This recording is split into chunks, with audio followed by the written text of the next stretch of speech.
Alright guys, wala nang intro-intro 'no. Eto pag-uusapan po natin ang nangyari sa boxing community today, I mean not today but yesterday pala, sorry.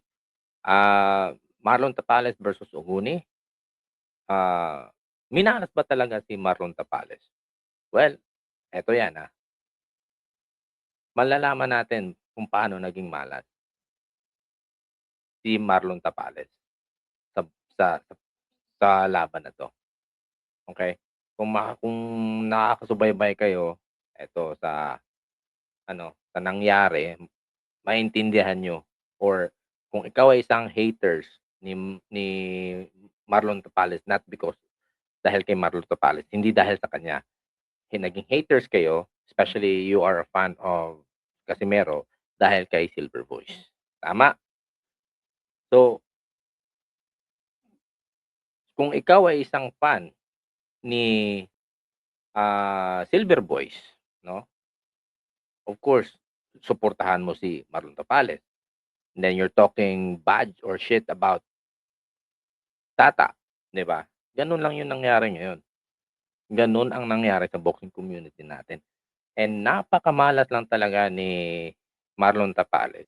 Not not because natalo siya, it because dahil sa pinaggagawa ni Silver Voice, 'no?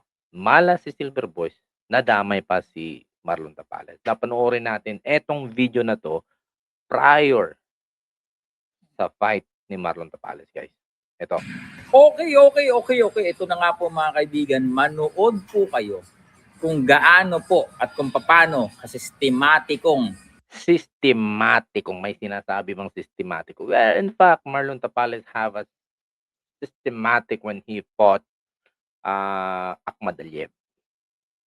But it was not actually showed up. Hindi natin nakita 'yon kay, Naoya Inoue at hindi rin natin nakita dito, tama?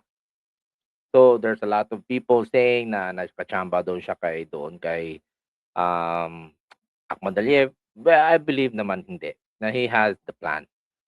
Pero etong laban na 'to sobrang sobrang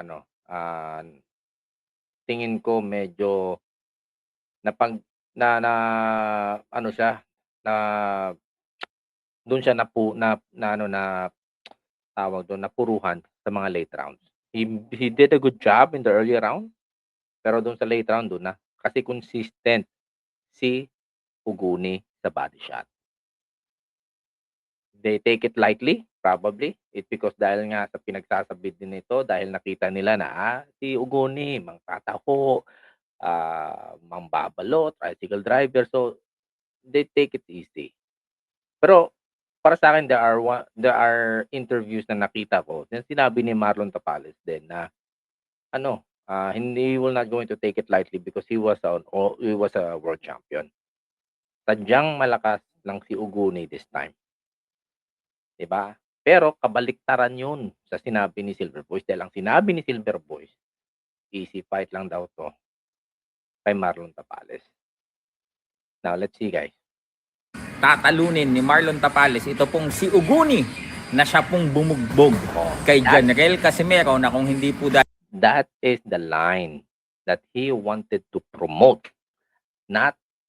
Hindi niya pino-promote si Marlon Tapales. Ang pino-promote ni Silver Voice is yung hate niya doon sa Casimero. Kita nyo yung difference guys? He is not actually promoting Marlon Tapales. And Marlon Tapales never get any benefits of promoting of this guy. And even their community. Walang napapala pag ito ang nag-promote ng boksingero ninyo. Walang napapala kundi malas ang aabutin. That's the fact. Nakita nyo naman. Tingnan yung resulta sa netizen.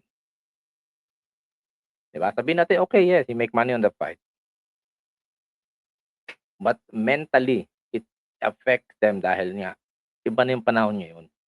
Mababasa at mababasa mo mga opinion ng mga tao, especially kung tutok ka sa social media. maraming nanonood ka ng videos na kagaya nito, no? Maapektuhan at maapektuhan ka talaga. But what happened in this situation is not about Marlon Tapales character, attitude toward netizen. This guy, dahil dito. Now, I highly suggest guys, no, kung sino man yung may hawak ng boksingero, yung managers, ilayo nyo kay Silver Boys. Huwag nyong hayaan i-content yung boksingero nyo dito kay Silver Boys kasi sigurado ako, madadamay at madadamay yung boksingero ninyo sa galit ng mga tao dito kay Silver Boys.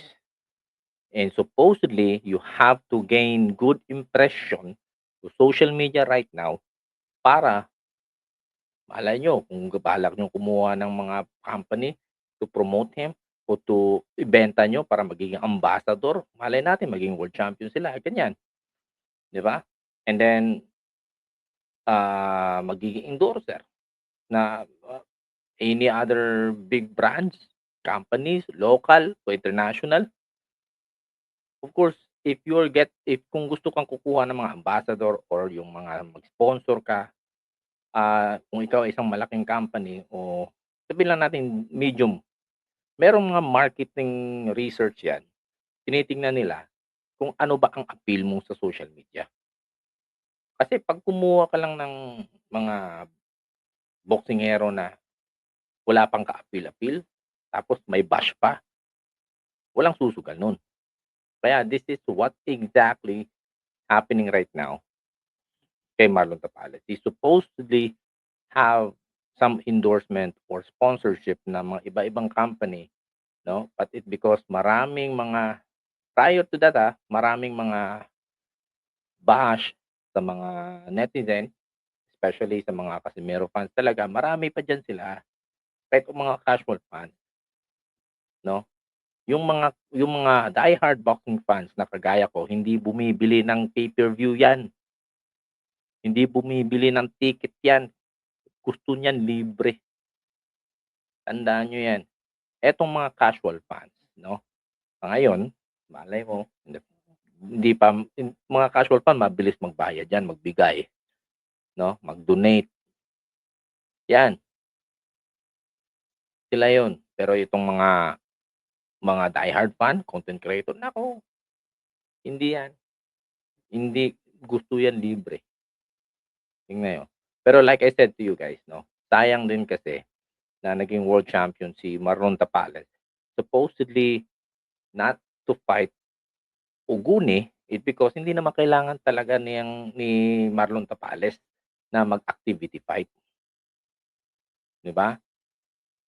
Ang pagkakarinig ko, eto supposedly si Jerwin Angkahas ang magiging kalaban ni Uguni. Pero, parang na-cancel o nag-back out dahil sa hand injury ni Jerwin Angkahas. Ngayon, I just figured it out, no? Na not because of hand injury, it's because Jerwin Angkahas have a major fight in the US. Now ngayon, sino ipapalit ni SG? Matchmaker si SG dito eh. Sino ipapalit ni SG? Marlon Tapales kasi makasing timbang sila. 'Di ba? No, parang pinain ni SG. Pero meron naman talagang ibubuga si Marlon Tapales. Pero when the time that they knew na si Marlon Tapales ang ipapalit ni SG, napaghandaan na. They know how to handle etong si Marlon Tapales kay Uguni. I mean, si Uguni already prepared for him. He know what to do. And we saw that in the fight. Napaghandaan si Uguni. Kagaya nung kay Casimero, kay Kameda. Napaghandaan din si Casimero ni Kameda.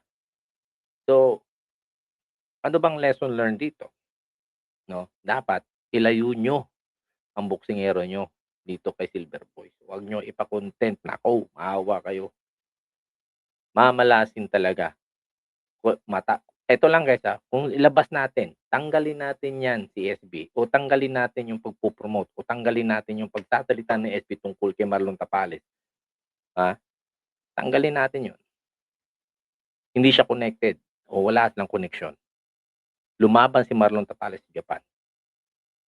Kahit natalo siya ngayon, do you think he had the same reaction o the same comment na natatanggap niya ngayon?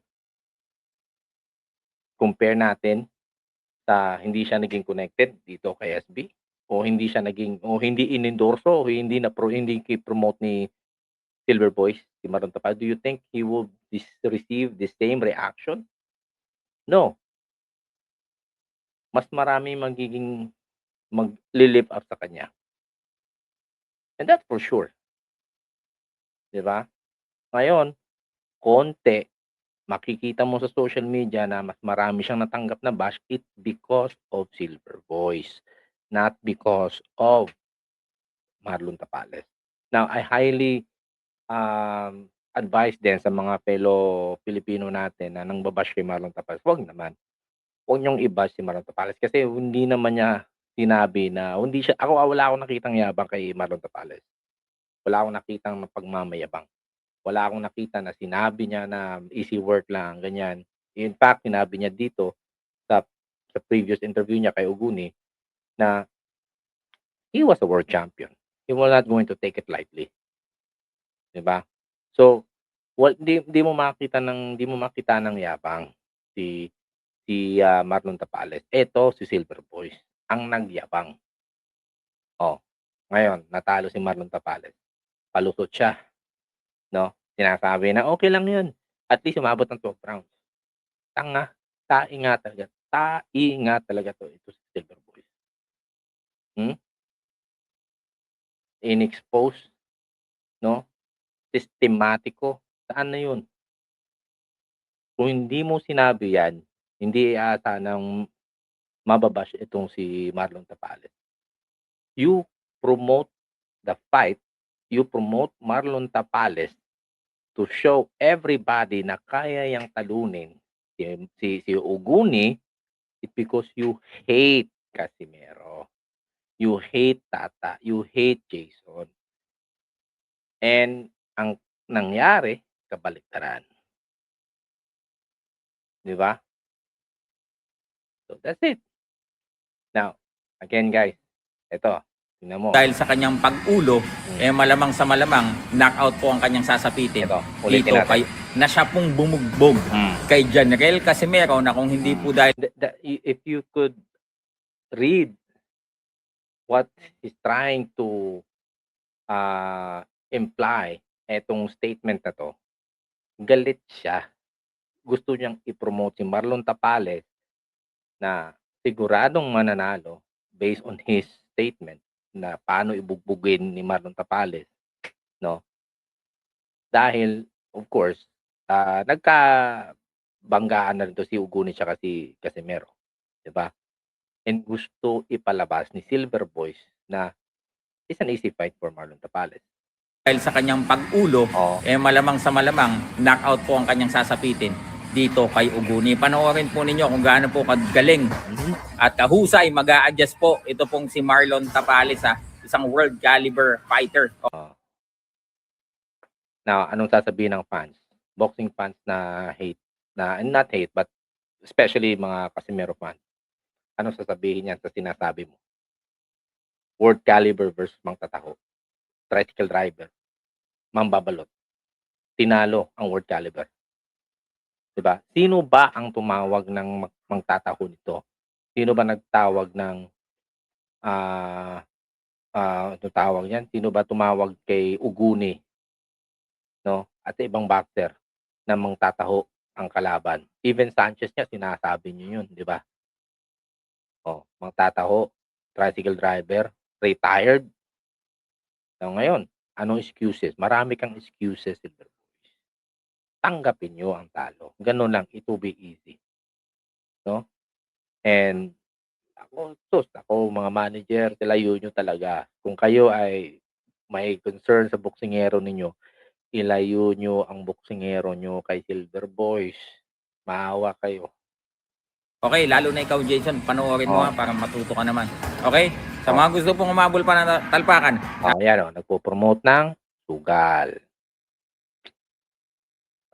Promote pa ng sugal. Alam mo bakit? Virality, promote ng sugal, 'no? Kasi 'yun ang hanap buhay niya ngayon. Walang pera sa teatro. Walang pera sa pagho-hosting. Saan siya kumukuha ng pera? Yan, sa sugal. Kailangan niya maging viral kasi ipo-promote niya yung sugal dahil may komisyon siya do'n. Every talpak ninyo may komisyon siya do'n. Okay? So, kahit sabihin natin yan ang hanap buhay, hindi pa rin nakakabuhay ng pamilya 'yun, 'no? Ano ba ibang source of income? Asawa niya. Wala na, 'yun lang. 'Di ba? Real talk 'yan, guys. So, kailangan niya maging viral, kailangan niya mag-rage bait. Pero yung rage bait niya, kasama talaga personal 'yon na magre-rage bait.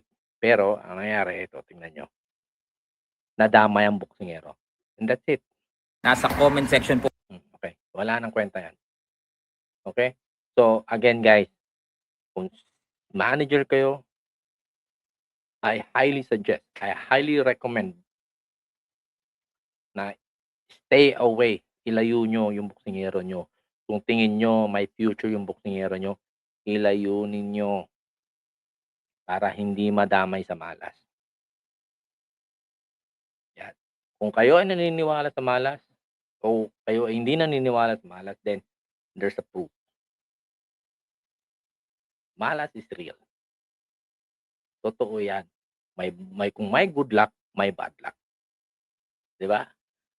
Every one of us will be affected on that. Malasin tayo, buenas tayo, pero ito kay Silver Rose, halos lahat puro malas. Alright?